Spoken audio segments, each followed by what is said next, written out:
The afternoon sun felt warm on the pavement, making the whole city feel slow and a little sleepy. On a busy sidewalk, people moved like a river, everyone heading somewhere important. In the middle of this river was a teenager, let's call him Leo. He was 17, tall and lanky, with a backpack slung over one shoulder. He had just finished a long day at school, and his head was still full of the numbers and equations from his last class. A really tough math test. To push all that away, he had his headphones on, listening to his favorite music. The deep thump of the bass made his walk feel like a music video, and for a little while he was in his own world, just a guy moving to the beat, invisible to the crowd around him. His mind was already at his next stop, his part-time job at a local grocery store. He was thinking about stacking shelves and maybe talking to his friend who worked there. It wasn't a glamorous job, but it was his. It gave him a little money for his phone and to save up for things he wanted. It was a normal day, heading to a normal job with normal thoughts in his head. But as he walked, his eyes, without him even realizing it, started to notice the people around him, not just as obstacles to avoid, but as actual people. There was a man in a suit, talking loudly on his phone, his face all serious. A group of girls from another school laughed about something, their voices bright and happy. And then, ahead of him, he saw her. An older woman was standing at the top of a short flight of stairs that led down to a crosswalk. They weren't big stairs, maybe just 5 or 6 steps, but for her, they might as well have been a mountain. She was leaning heavily on a wooden cane. It looked old and nice, like it might have been a gift from someone, but it didn't seem to be helping her much. She was just stuck. She would lift her foot, hesitate, and then put it down again, her hand gripping the metal railing so tight her knuckles were white. Each tiny movement looked like it took all her energy. She wasn't asking for help. She was just quietly, determinedly, fighting her own battle with these stairs, and the river of people just flowed around her. Everyone was in a hurry. A woman with a stroller quickly went around her. A guy on a delivery bike zipped past. People saw her, of course they did, but they looked away just as fast. It was like she was a rock in the stream, and everyone just found a way to go around without stopping the flow. No one was being mean. They were just busy, focused on their own lives, their own problems. Leo watched this for a few seconds. The music was still playing in his ears, a catchy song he usually loved, but suddenly it felt wrong, felt selfish. Here was this woman, struggling, and everyone, including him for a moment, was just passing by. He remembered something his mom had told him ever since he was a little kid. She'd say, "If you see someone who needs a hand, you offer yours. It doesn't matter who they are. You just do it. That's how we're supposed to be."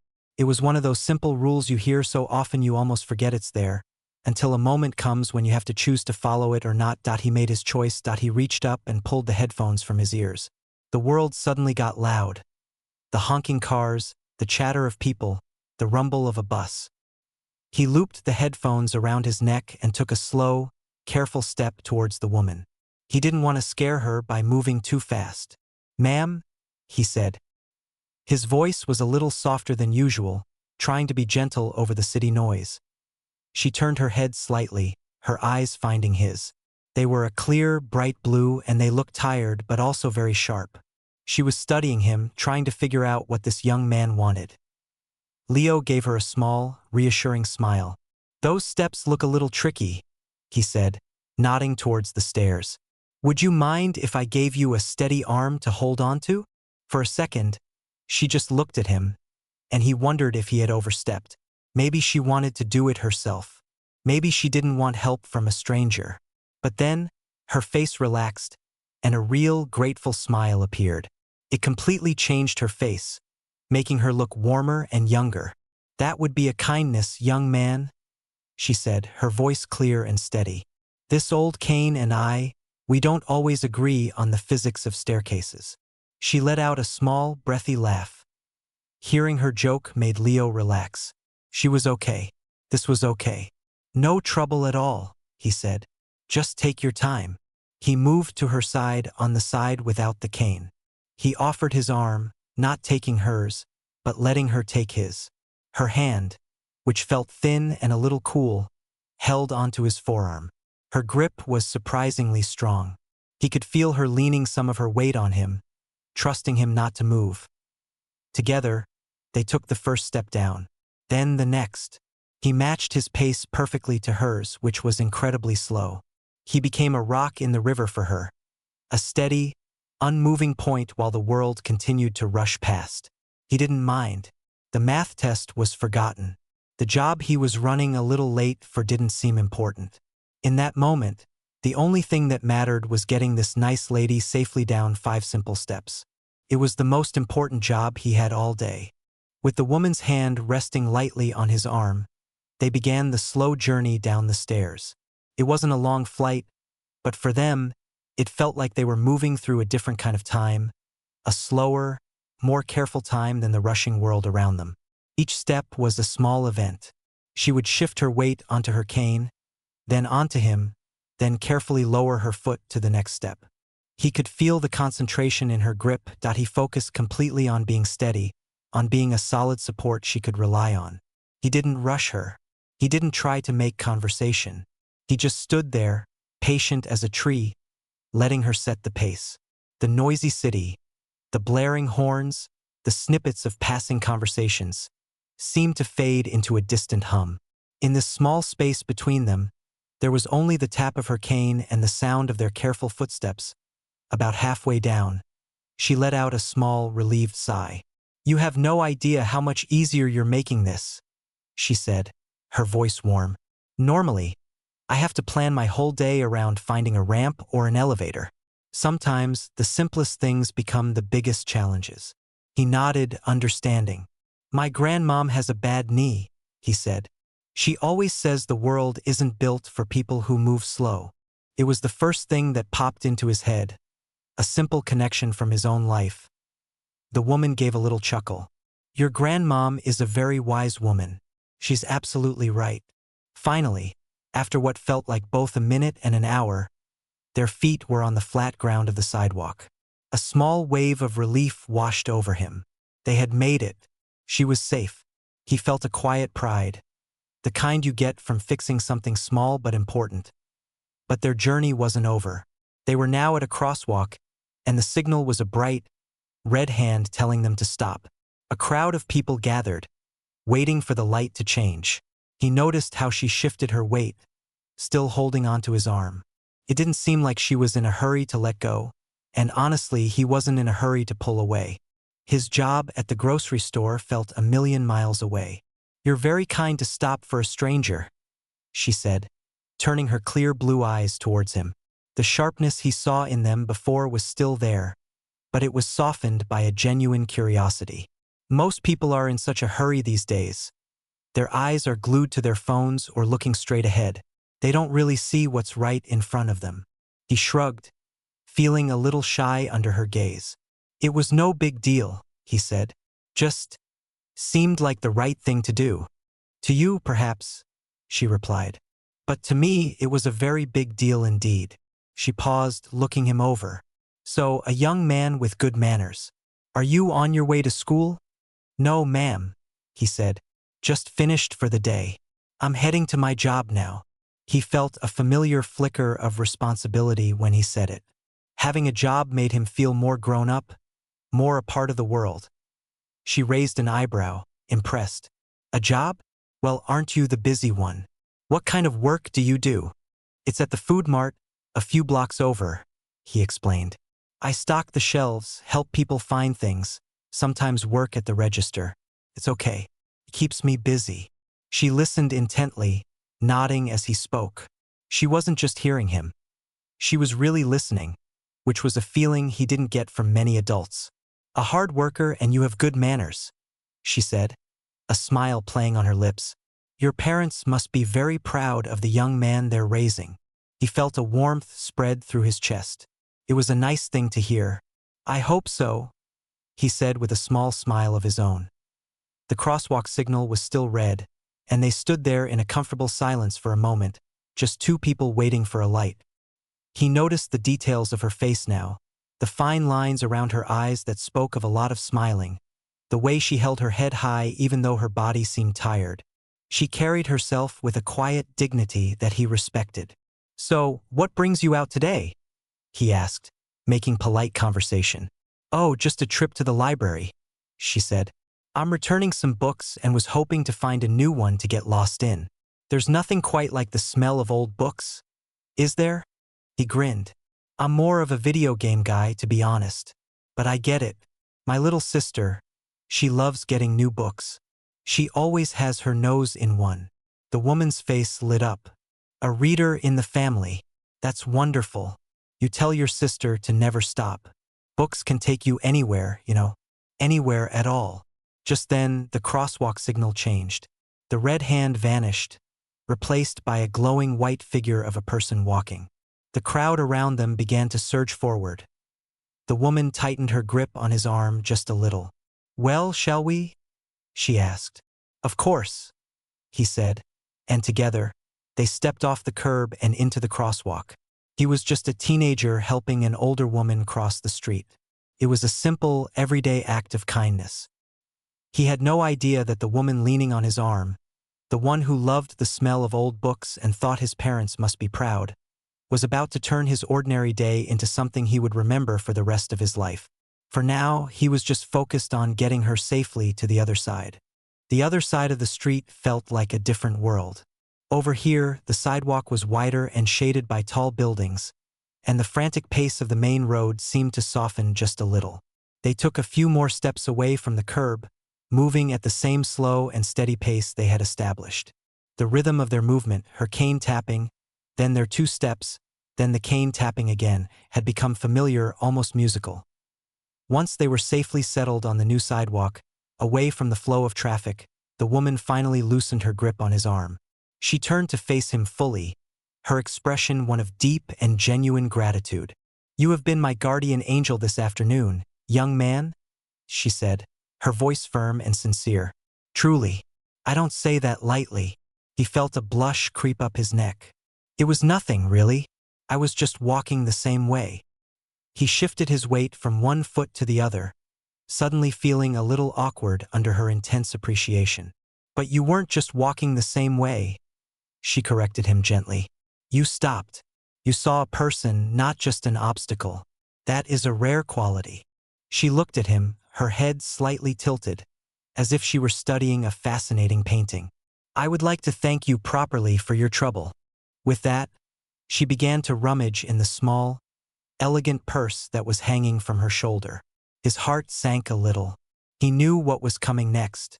He had been in this situation before, helping someone carry groceries, holding a door, and sometimes they would try to offer him a few dollars. It always made him uncomfortable. He never helped people because he wanted money. He did it because it felt like the only way to be in the world. His mom had always taught him that kindness wasn't for sale. It was just something you gave away for free. He saw her hand emerge from the purse, and he immediately started to shake his head, taking a small step back. "Oh no, ma'am. Please, that's really not necessary. I can't take your money. Seriously." She paused, her hand still inside her purse, and looked at his earnest, slightly panicked face.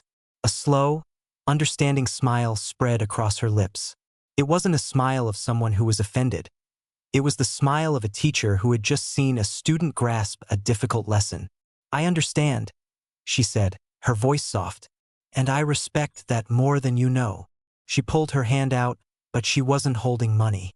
Instead, she was holding a small, leather card holder, worn soft at the edges from years of use. It looked important. "Not money," she reassured him. "I would like to give you something else." She carefully slid a single, crisp, white card from the holder. It was simple but elegant. "I would be honored," she continued, holding the card out to him, "if you would give this to your parents." He looked at the card, confused. Give it to his parents? Why? "Tell them," the woman said, her eyes locking with his, "that the woman you helped today would like to thank them. Thank them for raising such a fine, kind, and decent young man. A person's character doesn't come from nowhere. It is built at home. They have done a wonderful job." This request was so unexpected, so different from anything he had imagined, that he was momentarily speechless. Felt bigger than money. More important, it was a compliment not just to him, but to his whole family, to the values his mom had spent his whole life trying to instill in him. How could he say no to that? Hesitantly, he reached out and took the small rectangle of cardstock. Felt heavier than it looked. Out of politeness and maybe a little curiosity, he glanced down at it.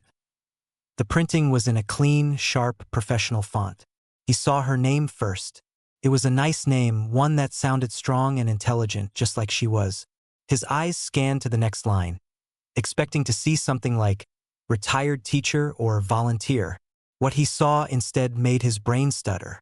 It was like his eyes saw the words, but his mind refused to process them. He read the line once. Then, his heart hammering in his chest, he read it again, slower. Below her name were words he had only ever seen on the news or in his social studies textbook.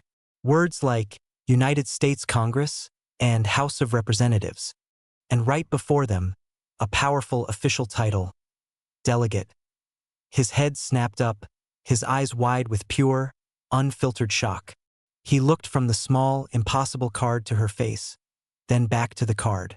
The kind, patient woman with the tired eyes and the nice smile. The woman who joked about physics and loved the library. This woman was a congresswoman, a real, actual, powerful politician who worked in Washington, D.C. The entire world seemed to tilt on its axis.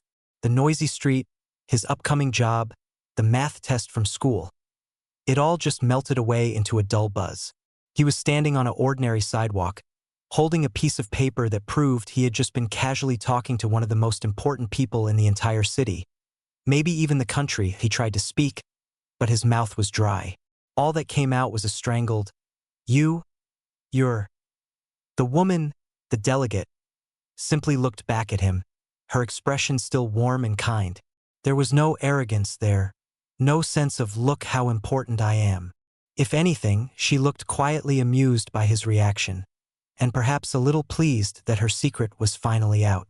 She had enjoyed, he realized, just being treated like a regular person. And he, without any idea, had given her that gift in that moment. He wasn't just a teenager who had helped an old lady. He was a young man who had offered his arm to a leader, and she had accepted it with grace. The simple, everyday act of kindness he had performed now felt monumental. For a few seconds, the teenager just stood there, completely frozen. The noisy city around him, the cars, the people, the distant sirens. All of it just turned into a silent, blurry movie. The only thing that felt real was the small, heavy card in his hand and the woman standing calmly in front of him. His mind was racing, trying to catch up. He was just helping a nice lady who was having trouble with the stairs. They talked about his job and his little sister and going to the library. She was just a person, a regular person. But the card in his hand told a completely different story. It spoke of a world of important meetings, big decisions, and a life spent in the spotlight. A world that felt a million miles away from stocking shelves at the food mart. He finally managed to lift his head and look at her again. He was really seeing her for the first time. He looked past the simple clothes and the tired eyes. He saw the straight way she held her shoulders, the calm and confident look on her face.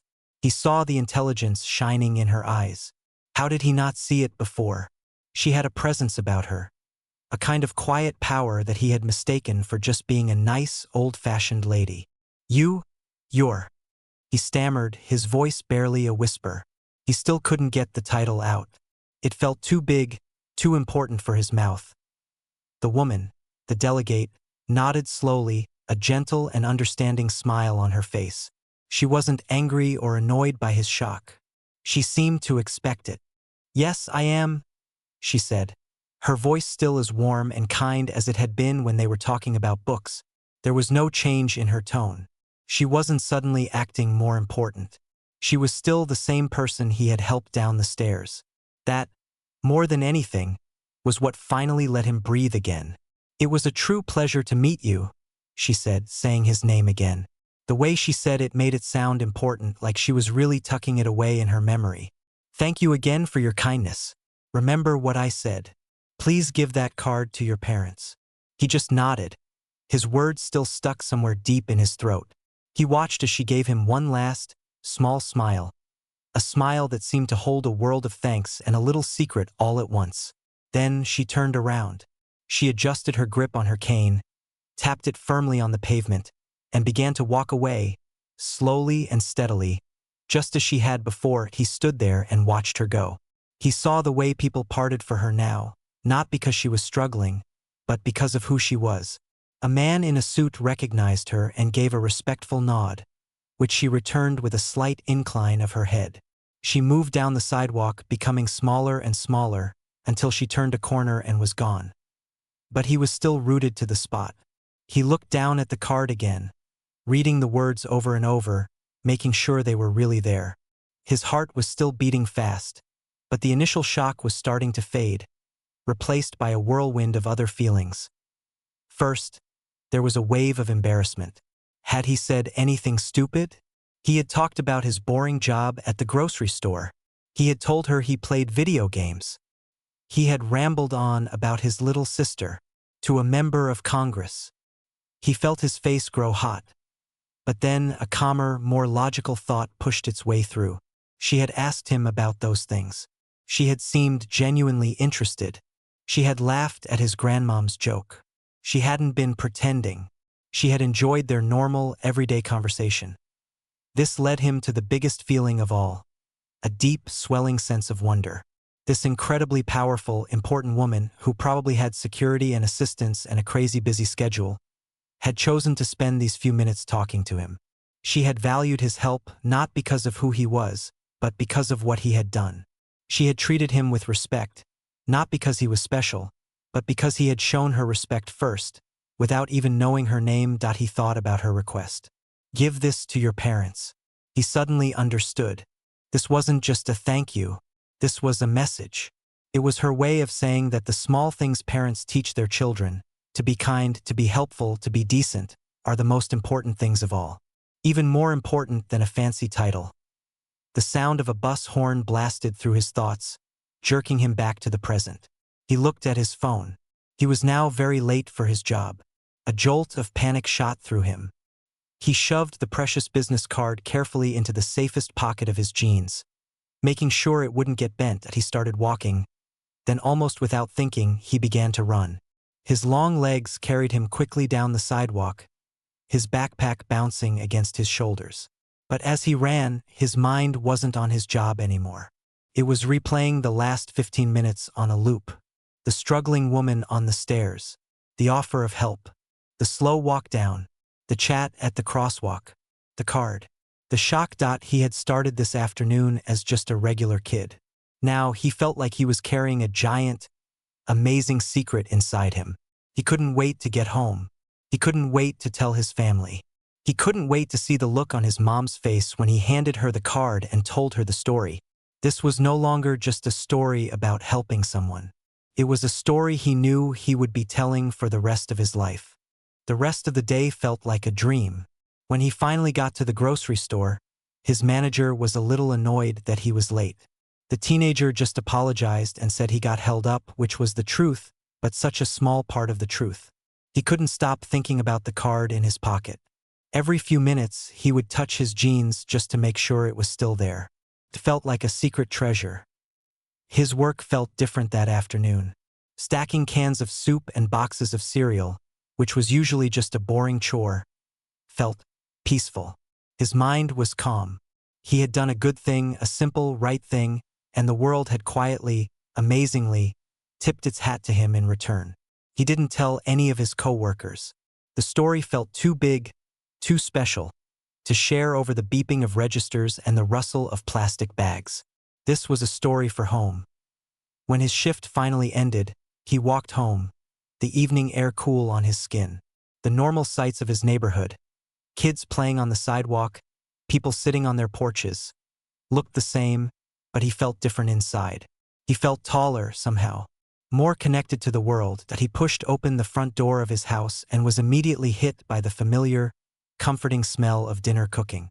His little sister was sitting on the living room floor, surrounded by her school books and a half-finished drawing.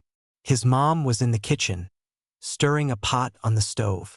"Hey, you're late," his mom said without turning around. "Everything okay at work?" "Yeah, Mom. Everything's more than okay," he said, his voice a little shaky. Something in his tone made her turn around. She wiped her hands on a towel and looked at him, her mother's radar instantly picking up that something was going on. "What is it? You look like you've seen a ghost." He walked over to the kitchen table, his heart starting to beat fast again, but this time with excitement, not shock. He pulled the business card from his pocket. He held it carefully by the edges, like it was a fragile piece of history. "So, something happened on my way to work today," he began. His little sister looked up, interested now. He had everyone's attention. He told them the whole story. He started with the busy sidewalk and the woman struggling on the stairs. He told them about offering his arm, the slow walk down, and their conversation at the crosswalk. He told them how nice she was, how she asked about his job and his sister.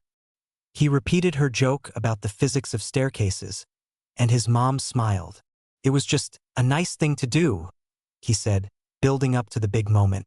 "And when we got across the street, she wanted to thank me. I thought she was going to give me money, and I said no, of course." His mom nodded firmly. "Good. But then," he continued, his voice dropping to almost a whisper, "she took out this card." He held it up. "She said she wanted me to give it to you. She said to tell you that the woman you helped today wants to thank you. Thank you for raising such a fine young man." He watched his mom's face. She looked touched, her eyes getting a little soft. She reached out for the card. "Oh, that's so sweet of her. What a lovely thing to say." She took the card and looked down at it.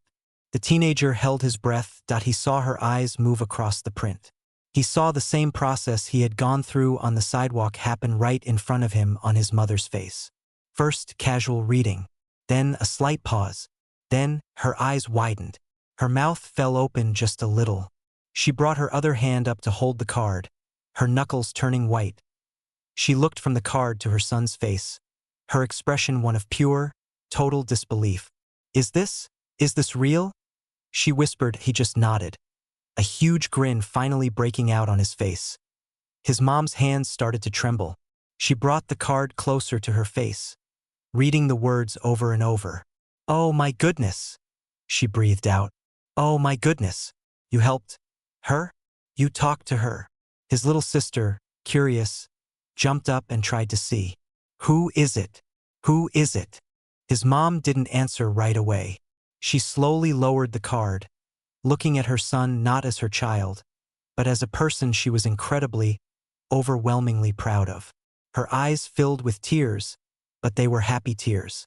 Tears of the deepest pride a parent can feel. She came around the table and pulled him into a tight, long hug. "I am so proud of you," she said, her voice thick with emotion. "Not because of who she is, but because of who you are. You saw someone who needed help, and you didn't walk by. You stopped." That night, they didn't stop talking about it. During dinner, they retold the story. His mom called his grandmother, putting her on speakerphone, and he had to tell the whole thing again. The feeling in the house was electric with happiness and pride. And as he lay in bed that night, replaying the day in his head, he understood the real lesson. The most amazing part of the story wasn't that he had met a famous and important person. The most amazing part was that he had helped her without knowing it. He had been kind to her simply because she was a human being who needed a hand. The delegate, in her wisdom, had shown him that his character, the simple decency his family had taught him, was valuable. It was so valuable that it was worthy of recognition, even from one of the most powerful people in the city. He fell asleep with a calm heart. He knew that no matter what he did in life, no matter what job he had or where he lived, this was a day he would never forget. It was the day a simple act of kindness turned an ordinary afternoon into an extraordinary memory, and proved that you should always be good to people, because you never know who you might be helping.